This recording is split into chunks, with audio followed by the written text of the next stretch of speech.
Olá, boa noite. Começa agora mais uma entrevista com os prefeitos candidatos à Prefeitura de Belo Horizonte. Hoje no estúdio, Luiz Tibé, do PT do B. Muito boa noite, candidato. Boa noite, Aline. Boa noite, Ricardo. Boa noite, ouvintes.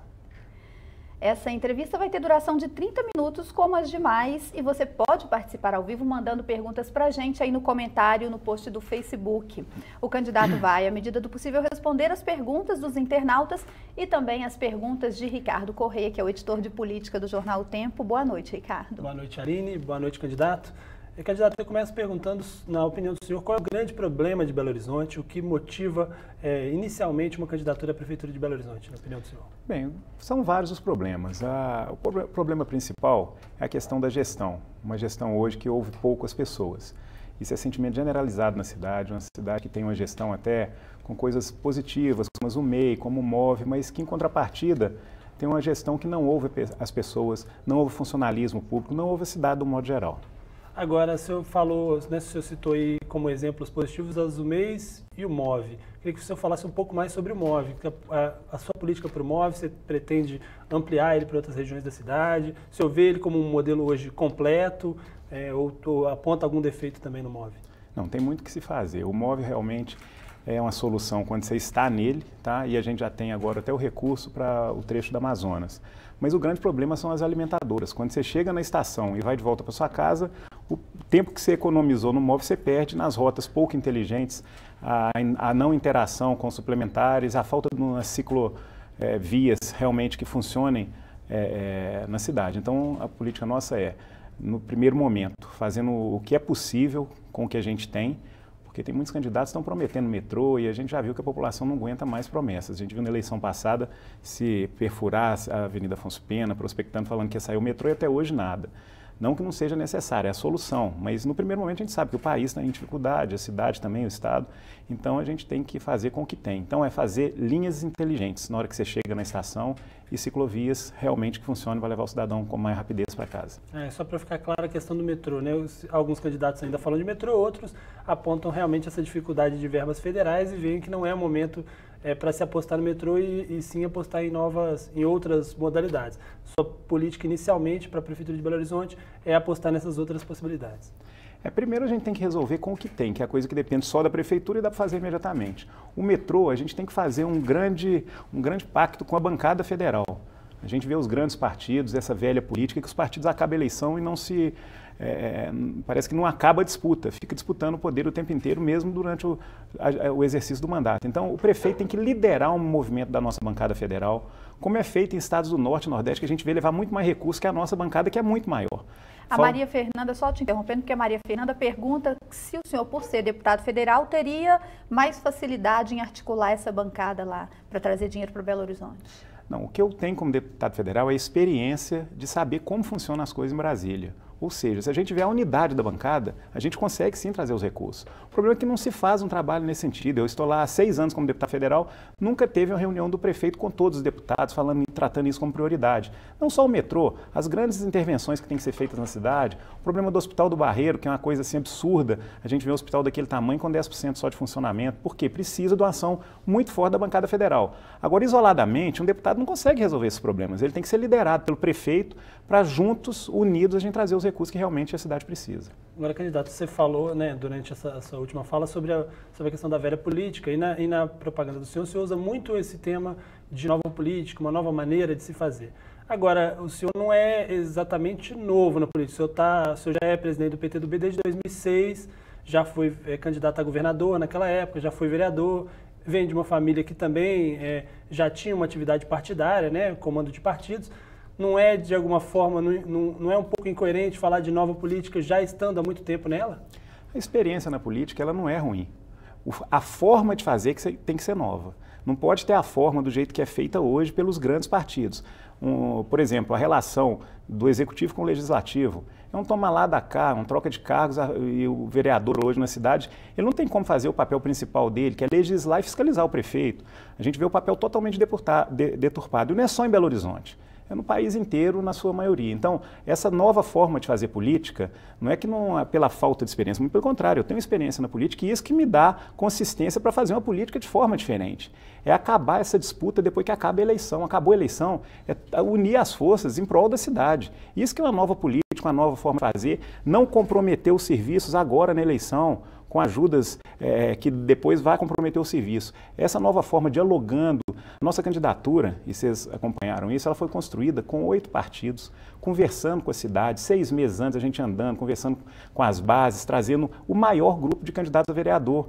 Enquanto a gente viu a velha política, na última semana, mudando tudo na formação das chapas em Belo Horizonte, prefeito retirando candidatura, a gente viu o que aconteceu nos bastidores.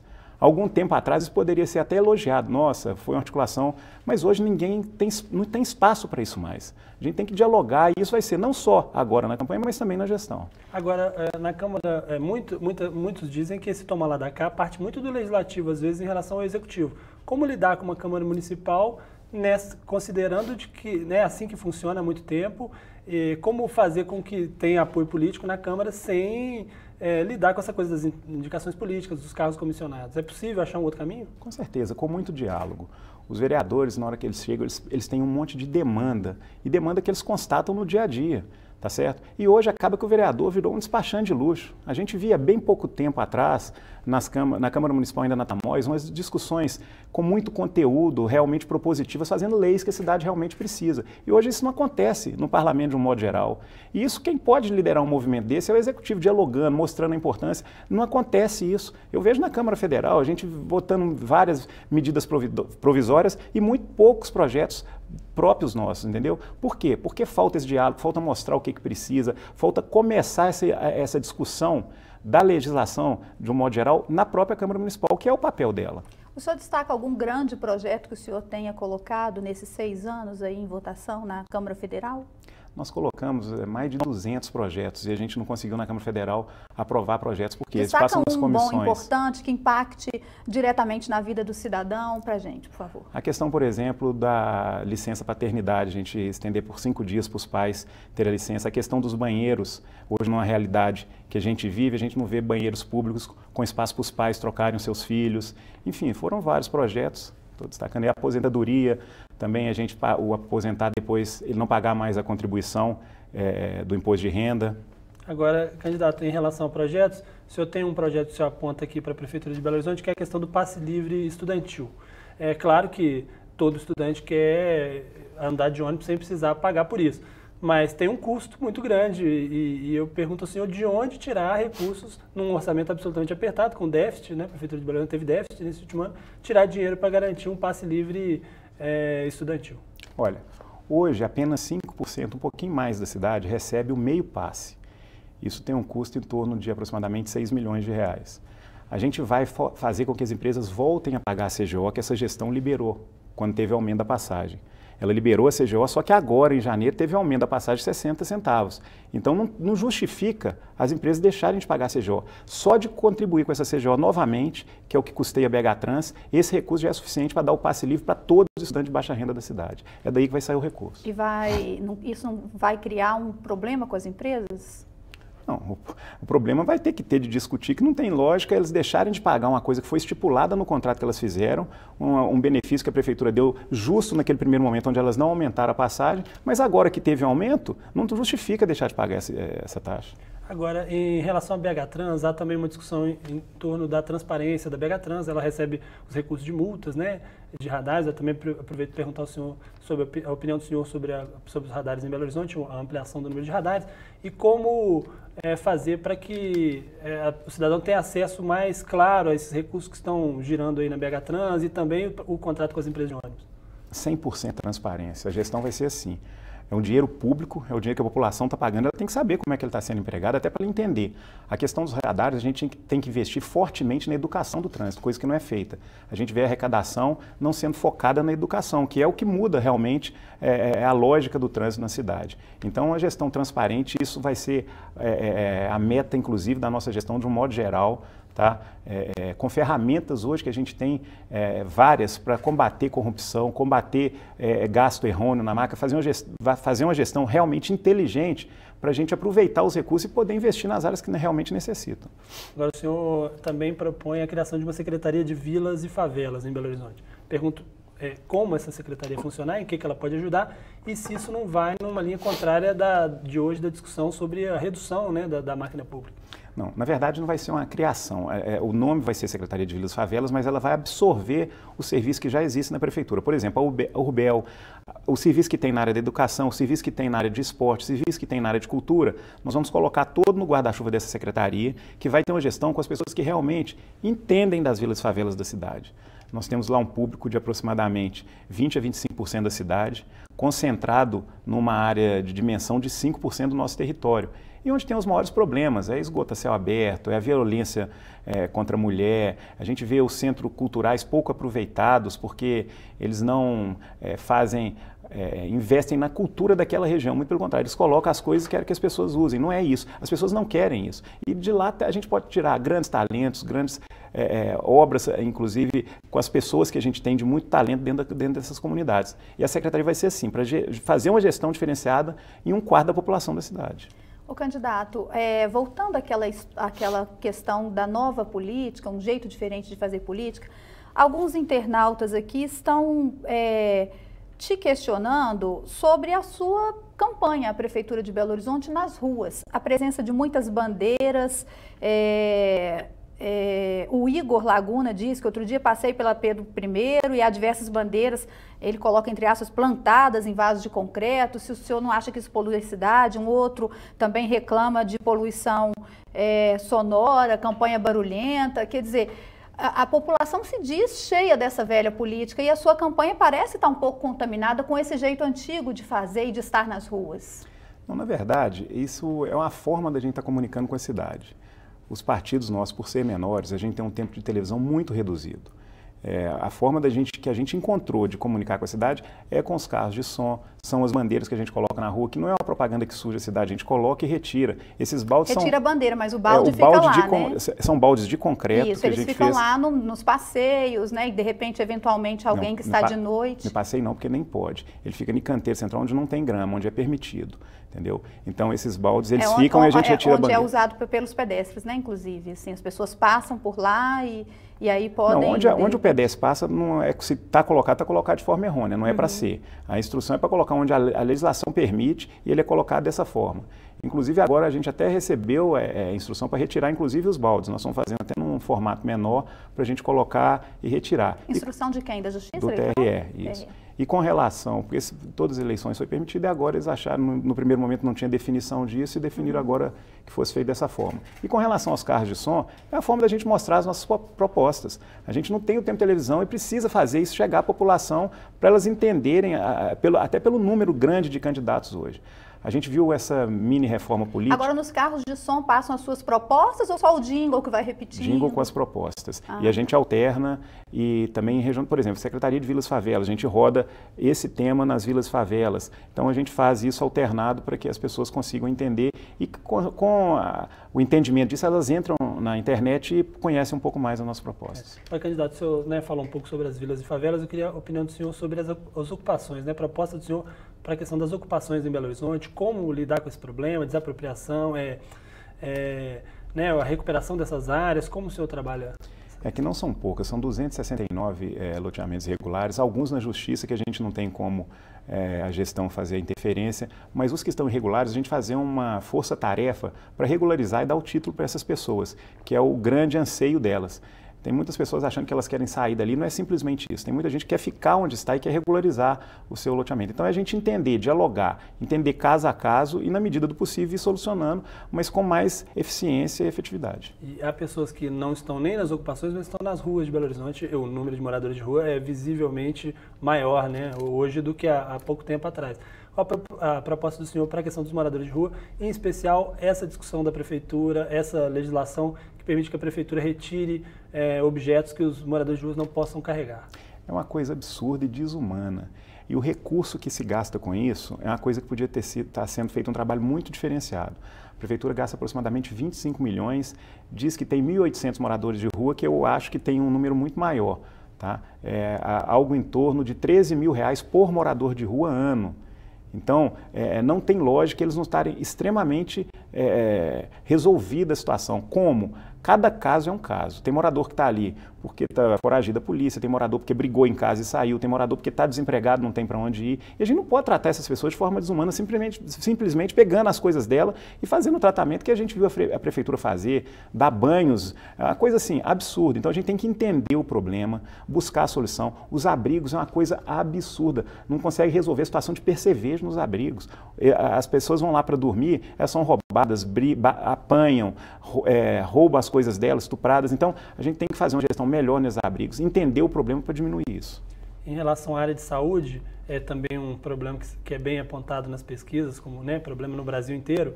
O senhor tem uma proposta do Disque Saúde 24 horas. Queria saber um pouco mais sobre como funcionaria esse Disque Saúde e como isso poderia resolver, por exemplo, o problema da falta de especialidades médicas, de exames mais complexos.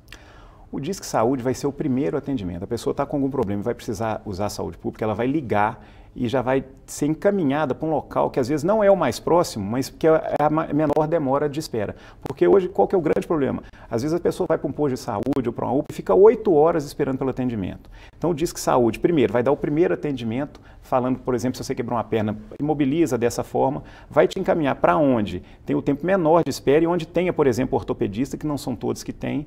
Com isso você vai ter um pouco de agilidade no atendimento. É o que a gente vai fazer no primeiro momento. Para isso precisa de uma informatização, a informatização, que é a gestão, né, que a gente vai fazer, que o que acontece hoje na Prefeitura é impressionante. O custo disso, o senhor sabe quanto custaria para informatizar, interligar todas essas informações, centros de saúde, UPA, hospitais? Não, o custo total disso não, mas a gente tem recurso na saúde, que é o maior recurso da cidade hoje, são 3.200 que vão diretamente para a saúde, e essa gestão ela vai economizar recurso a longo prazo. A gente tem o PEMAT aí que já é para usar para isso, que tem um recurso já na Prefeitura e que ele não é utilizado porque a Prefeitura não consegue utilizar, um recurso exatamente para eficiência da gestão. E isso vai fazer eficiência não só nesse Disque Saúde, nesse primeiro atendimento, mas também, com o que você falou, as consultas especializadas, que é o grande problema. Às vezes você marca a consulta com 90 dias de espera. Quando chega o dia da consulta, você tem tantos problemas que você nem lembra da consulta e fica vago aquele horário no médico. A Prefeitura não pode mandar um SMS, uma mensagem. A gente tem que fazer essa gestão também para que o médico não fique com horário vago e atrase ainda mais. Outro problema muito grande da saúde é a questão dos medicamentos de uso contínuo. Hoje a Prefeitura deixou de fazer uma licitação de 30% dos medicamentos e as pessoas estão sem esse medicamento. E tem outra deficiência, porque às vezes tem um posto que tem sobra, tem excesso e o outro falta. Então o que nós vamos fazer? Vamos criar um sistema que a gente está estudando ainda, se vai ser como é a farmácia popular, que é eficiente, ou o remédio na licitação vai ser entregue na casa da pessoa. Então a gente está estudando, vai ser um dos dois formatos, mas o que não pode é a população ficar sem o remédio e isso aumenta o problema da saúde, porque ele vai usar mais o serviço de saúde pública. Candidato, hoje o centro da cidade e talvez a região da Savassi sofram um pouco com principalmente o comércio, que as pessoas estão indo para os shoppings, o comércio da Savassi sofreu muito, tem uma série de empresas que fechou e o centro da cidade também, por conta de uma questão de requalificação, sofre um pouco com isso. Queria saber a política do senhor para levar as pessoas de volta ao centro, como requalificá-lo e como fazer com que as empresas deixem de fechar as portas. Na verdade, uma das grandes reclamações é a falta, por exemplo, de estacionamento nas portas dos comércios, não só no centro e na Savassi, nos centros comerciais das periferias também, das regiões periféricas. A gente tem lugares, às vezes, que poderia ter estacionamento na porta dos centros comerciais e que isso é proibido. Então, incentivar a segurança, que é outro grande problema. A gente vê hoje, Belo Horizonte tem 1.422 câmeras de segurança. Dessas, apenas 260 em centros comerciais e em locais de incidência realmente de ocorrência. Então, quando a gente faz isso com mais efetividade, coloca mais câmeras nos locais onde realmente precisa, você faz com que a incidência deixe de ocorrer e as pessoas voltem a frequentar o comércio. Muitas pessoas vão ao shopping por falta de segurança no comércio perto da sua casa. Então isso é uma das ações que a gente vai estar fazendo e discutindo. No que diz respeito aos estacionamentos, qual que é a solução? Porque também falta espaço, né? Tem um projeto, inclusive, isso já está na praça, para se fazer os estacionamentos subterrâneos e com isso fazer aquela gestão da Begatran de aumentar as calçadas, que hoje é impossível se fazer. Tem esse estudo, mas não dá para fazer porque você não tem estacionamento. E com isso, o faixa azul, ele seria para compensar a questão dos estacionamentos. Isso tem como se discutir, tem como fazer, qualquer cidade moderna faz. É uma das coisas que a gente vai trabalhar para que aconteça. O Valber, candidato, pergunta o seguinte, ele comenta que os servidores públicos esse ano tiveram um aumento de 2,5%, e em dezembro, totalizando 5%. Considerando que no ano que vem provavelmente não vai haver aumento devido à situação do município, ele diz que a perda acumulada é de 17%, a perda do poder de compra do trabalhador público do município. Como será a sua política de valorização do servidor público municipal? Ele é extremamente valorizado, já tem muito tempo que já acumulou essa perda salarial e isso só há que se fazer com boa gestão também. A gente tem que fazer uma gestão, o funcionalismo público, ele é o coração da administração. E hoje a gente vê que ele está desanimado, porque quando você tem uma gestão fria, quando você tem o prefeito, os secretários, você faz isso de uma forma geral para toda a rede. Então a gente tem que primeiro valorizar, dialogar com eles, mostrar o porquê de se fazer ou se dá ou não um aumento, como que está a situação da prefeitura, que hoje realmente ela está em uma situação muito difícil. Se prometer um aumento logo no início da gestão, é uma coisa muito difícil de fazer, porque o recurso está comprometido. Então, com eficiência da gestão, com economia, e tem muita coisa para se economizar com a boa gestão. Aí sim você vai pensar na política e dialogando sempre com eles para eles entenderem o motivo e dar mais motivação, porque isso vai ter um reflexo, eu acho que é o maior reflexo positivo em todas as áreas da cidade. Quando você tem um funcionário motivado, isso não só na prefeitura, em qualquer empresa, a produção da empresa é melhor, a efetividade no atendimento é melhor e por si só isso já dá um grande alento, por exemplo, no primeiro momento na saúde. Que as pessoas, quando elas chegam, na hora que elas estão mais fragilizadas, que chegam num posto de saúde, às vezes tem um atendimento ruim. E não por culpa única e exclusivamente do funcionário, por culpa dessa gestão como um todo. Agora, para melhorar as receitas, melhorar o quadro do caixa da prefeitura, além da redução de despesas, tem uma questão também de aumento da arrecadação, né? E isso passa por atração de investimentos, atração de novas empresas para a cidade. O que a prefeitura pode fazer para atrair novas empresas? Nossa, hoje a prefeitura trabalha na contramão disso. A prefeitura, primeiro, tem que incentivar o turismo na cidade, turismo de evento, turismo de negócios. Hoje a gente viu, por exemplo, o Carnaval, uma bela festa organizada em Belo Horizonte, que a prefeitura praticamente não ajudou em nada, muito pelo contrário. E depois do Carnaval, ela quis se apropriar disso. Então são vários movimentos culturais. Hoje a gente vê os produtores de evento com extrema dificuldade por causa da burocracia, de conseguir licenciar um evento para que o evento realmente aconteça. A gente vê a situação dos bares e restaurantes da cidade e discutindo-se a lei do silêncio, quando o que eles precisam é que a prefeitura entenda que eles são parceiros da cidade, é a característica da nossa cidade é a capital mundial de bares. Então, a questão da música nos bares é a coisa de instruir os bares e os próprios músicos. Tem N forma de diminuir o ruído e não atrapalhar a vizinhança. Candidato, a arrecadação da prefeitura, pergunta para o senhor falar sobre proposta do senhor para aumentar a base de arrecadação, atrair investimentos. Quando você faz isso por si só, você está atraindo turismo na cidade. Você ocupa a rede hoteleira que está 70% desocupada. Então, eu estou falando várias ações que vão atrair turismo para cá. Outra coisa que nós vamos fazer muito é investimento nas empresas de tecnologia. Belo Horizonte a gente sabe que não tem capacidade de absorver grandes indústrias por causa da questão territorial. Mas a gente, por exemplo, tem o São Pedro Vale, que as próprias empresas startups se organizaram e formaram ali um lugar que está virando referência no Brasil. Então nós vamos investir para que os jovens da nossa cidade não vão embora daqui. A gente viu há pouco tempo o exemplo da Moip, uma empresa que foi em 2008, 3 jovens aqui de Belo Horizonte tiveram ideia, colocaram R$10 mil nessa ideia, veio um fundo de investimento de São Paulo, colocou 500 mil nessa Moip, eles foram para São Paulo, venderam a Moip agora por 165 milhões.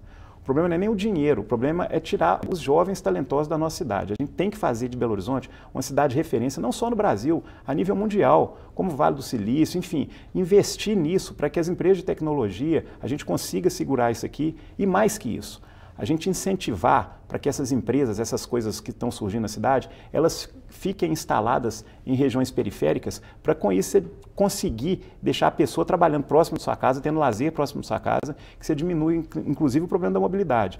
Claro que não é uma coisa que você consegue fazer imediatamente, é uma coisa com planejamento a longo prazo, mas isso vai ser a característica nossa. Agora, candidato, o senhor fez uma série de críticas à Prefeitura de Belo Horizonte, apontou uma série de defeitos aí dessa administração. Me corrija se eu estiver errado, mas até pouco tempo o senhor fazia parte de um grupo político ligado, o grupo político do senador Aécio Neves e tal, que dava sustentação a essa prefeitura do prefeito Márcio Lacerda. O senhor se arrepende de alguma maneira de ter feito parte desse grupo? Olha, a gestão do Márcio, se você for falar em termos administrativos, ela é boa. O problema da gestão é a falta de humanização dela e a falta de diálogo para tudo. Então, isso me dá arrependimento por essa falta de diálogo que ele tem, inclusive com a base de que o elegeu. A gente viu um prefeito que ficou sem apoio de nenhum partido. Ele não teve como lançar o seu candidato. Isso é o quê? Simplesmente falta de diálogo. Ele não dialogou com a base, não dialogou com a Câmara Municipal, as coisas tudo são tomadas de forma impositivas dentro de um gabinete. E não tem como você falar que isso é bom para a cidade, é bom para a gestão. E a partir do momento que você não coaduna dessa mesma opinião, você tem que sair, não tem que romper. Agora, candidato, o senhor, para efetivamente colocar em prática essas propostas que o senhor tem, o senhor evidentemente precisa vencer as eleições. As pesquisas inicialmente mostraram o senhor em terceiro até, né, disputando ali, chegando mais perto ali dos dois primeiros. A última pesquisa da Datafolha já mostrou o senhor oscilando um pouco para baixo. Queria saber o que aconteceu na avaliação do senhor e como o senhor prevê essas próximas semanas, esses próximos dias até a eleição. Olha, eu não tenho dúvida, a gente está fazendo pesquisa semanalmente. A nossa posição é a mesma, muito pelo contrário, ela está mais consolidada.